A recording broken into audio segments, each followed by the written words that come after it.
Republicans are backing measures that will require photo identification and other type of things, including cutting the number of days for early voting. Republicans say it will cut down on voter fraud. Critics contend it's a step backwards, and it would discriminate against the poor, elderly, students, people with disabilities, and minorities.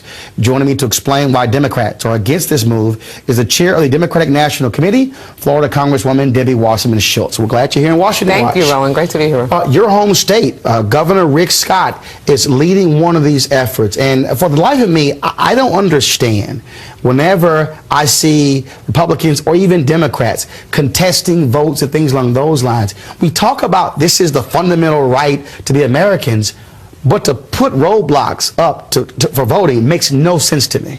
Well, I mean, if you go back to the year 2000, when we had an obvious disaster and saw that our voting process needed refinement, and we did that in the America Votes Act and made sure that we could iron out those kinks. Now you have the Republicans who want to literally drag us all the way back to Jim Crow laws and literally and very transparently block access to the polls to voters who are more likely to vote for Democratic candidates than Republican candidates. And it's nothing short of that blatant.